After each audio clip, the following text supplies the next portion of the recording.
Você provavelmente já ouviu alguém se definindo ou definindo alguma outra pessoa como melancólica para se referir a alguém mais retraído, soturno, triste, ou então definindo alguém como colérico quando essa pessoa é mais irritadiça, brava ou raivosa. Também é comum falarmos, por exemplo, que fulano é temperamental quando queremos falar sobre as suas mudanças de humor ou sobre alguém instável que é difícil de conviver ou de agradar.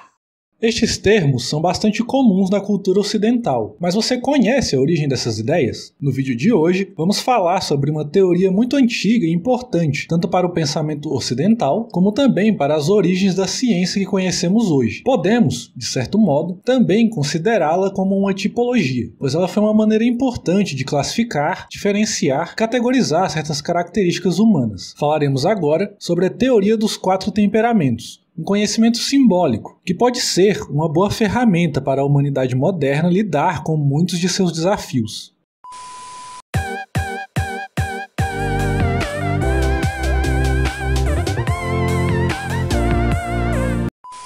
Para entendermos a teoria dos 4 temperamentos proposta por Cláudio Galeno, considerado o príncipe da medicina no período romano, precisamos entender um pouco sobre uma das bases e princípios utilizados para a formulação da sua teoria, que foi a física aristotélica, que teve influências do pensamento de Empédocles. Para Empédocles, qualquer coisa, desde os processos naturais ao corpo humano, poderiam ser classificadas como sendo da natureza do ar, da terra, da água ou do fogo. A cosmovisão grega percebia a experiência e a existência humana como inseparável da natureza, percebendo a humanidade e a natureza como parte do mesmo contínuo. Alguns dos principais pensadores da Grécia clássica percebiam nos fenômenos naturais e observáveis chaves importantes para a compreensão da existência humana. Entendiam simbolicamente os elementos ar, fogo, terra e água como caracterizações de processos, atividades e modos de comportamento, ou seja, não estavam se referindo necessariamente ao estudo químico deles. Aristóteles acreditava que para existir as coisas precisavam de 2 atributos físicos, ou seja, 2 qualidades. Essas qualidades elementares seriam 2 pares de oposto, o quente e o seco, o frio e o úmido. Essas 4 qualidades representam a dinâmica base de todo o comportamento das substâncias: energia, densidade, resistência ou maleabilidade. Elas se aplicam também à essência dos 4 elementos e, por consequência,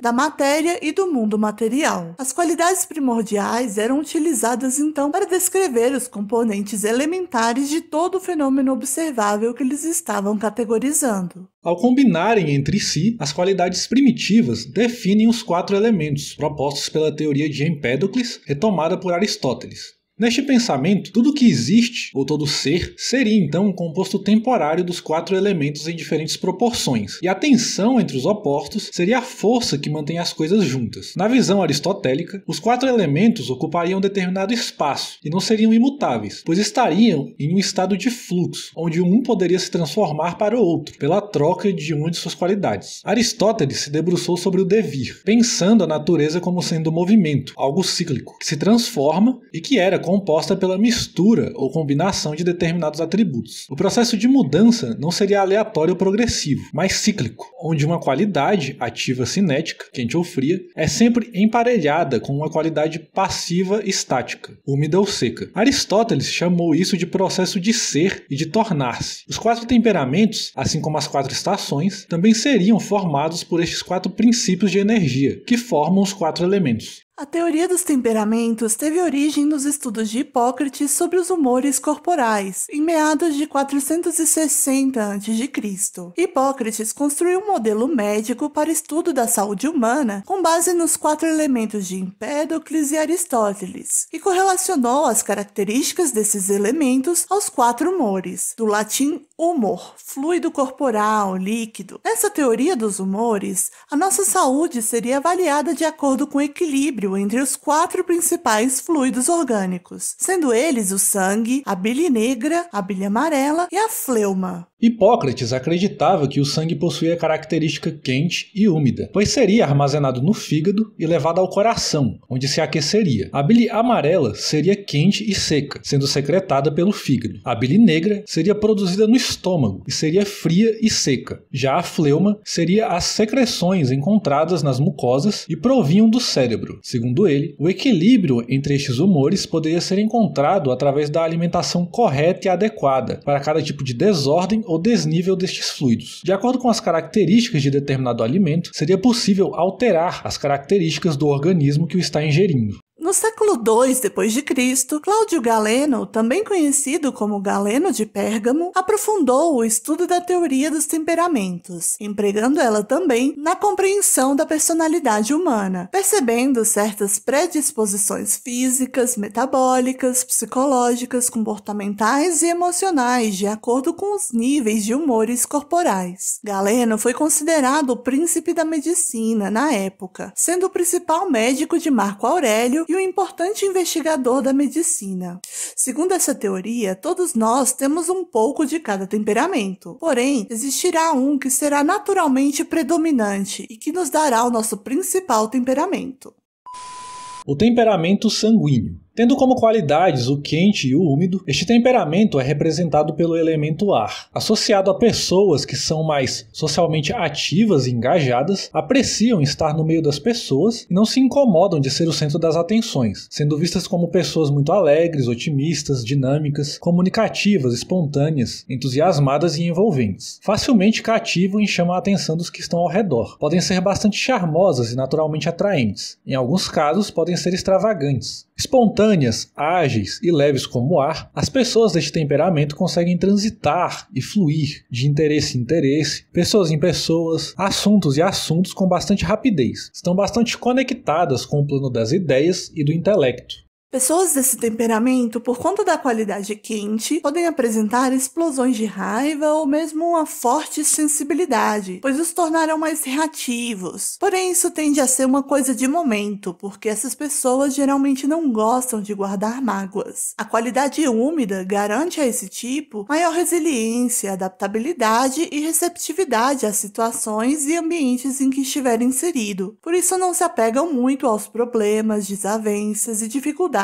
Por outro lado, isso também pode gerar nesse tipo uma instabilidade e uma falta de constância em suas atividades ou projetos, podendo ter também uma dificuldade de organização e foco. Outro ponto que pode ser desafiador é a dificuldade em lidar com a introspecção e a solidão. A ausência de raízes firmes por conta dessa identidade nômade pode trazer uma sensação de superficialidade, solidão ou de ser muito volúvel.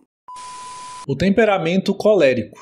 Tendo como qualidades o quente e o seco, este temperamento é representado pelo elemento fogo. Aqui podemos encontrar pessoas enérgicas, astuciosas, otimistas, ativas, espirituosas, independentes e com ímpeto para conquistar aquilo que desejam. Audaciosas e destemidas, essas são pessoas que não se deixam abalar pelos obstáculos e podem até ter certo apreço pelos desafios e pela competitividade. Estão sempre com ambições novas na cabeça e o desejo de colocá-las em prática, podendo vir a se tornar um grande líder, esbanjando força de vontade para todos que estiverem à sua volta. Toda essa energia voltada para as ações pode muitas vezes fazer com que pessoas desse temperamento não se deem conta de que as suas ações podem estar de alguma medida magoando ou gerando reações emocionais negativas nas outras pessoas, podendo às vezes ser considerado como insensível. Isso acontece também em função da sua qualidade seca, ou seja, ele mesmo tem um movimento de não se ligar muito ao que sente, havendo uma dificuldade de expressar os seus próprios sentimentos. A qualidade quente associada à secura pode acarretar nesse tipo um comportamento um pouco impulsivo, raivoso, agressivo ou até mesmo mais impositivo, não havendo tanta paciência e existindo um certo imediatismo e hostilidade na sua forma de abordar a vida e as pessoas.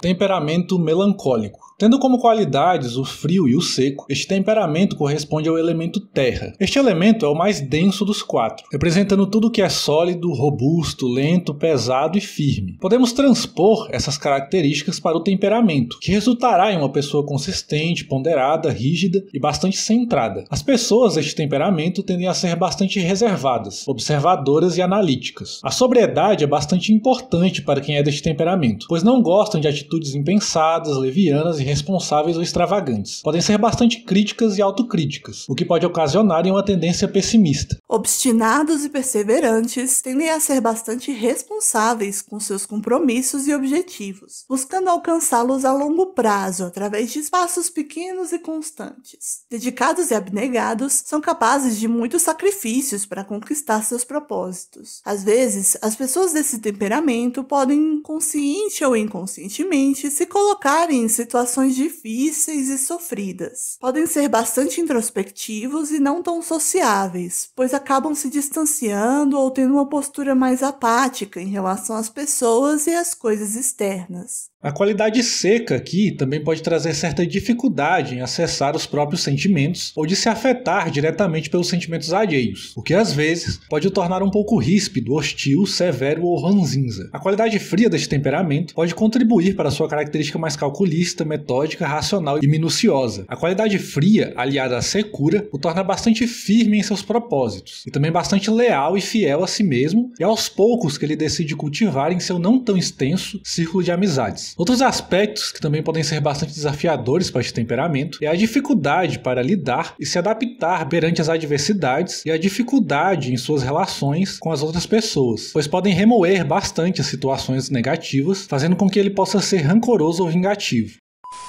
O temperamento fleumático. Tendo como qualidades o frio e o úmido, esse temperamento é representado pelo elemento água. Aqui encontramos pessoas mais sensíveis, confiáveis, tranquilas, reservadas e emotivas. No entanto, podem parecer à primeira vista pessoas indiferentes. Por trás dessa aparência mais indiferente e tranquila, existe uma forte motivação emocional que, em certa medida, afeta os seus julgamentos e decisões. Estão sempre atentos àquilo que o façam se sentir melhor em determinado momento, mesmo que isso possa, momentos depois, já ser considerado por ele como algo desagradável. Tendem a ser pessoas mais tímidas. No entanto, gostam de estar no meio de pessoas, chegando a ser bastante simpáticas e bem-humoradas. Isso vem exatamente em função da sua qualidade úmida, que garante a esse tipo uma maior adaptabilidade que o seu companheiro frio melancólico. Esse temperamento torna os nativos mais conciliadores e com tendência evitativa com relação a conflitos. Sua aparente indiferença, provinda da característica fria, camufla a enorme intensidade emotiva interna da característica úmida que esse tipo possui, e demonstra certo controle sobre o que ele sente, raramente fazendo repentinas demonstrações emocionais exageradas ou explosivas, chegando a se tornar quase que uma incógnita para os outros que o observam. Tendem a ser bastante rotineiros e organizados, às vezes não demonstrando muita gana de finalizar suas próprias atividades com muita rapidez, podendo ser mais preguiçosos.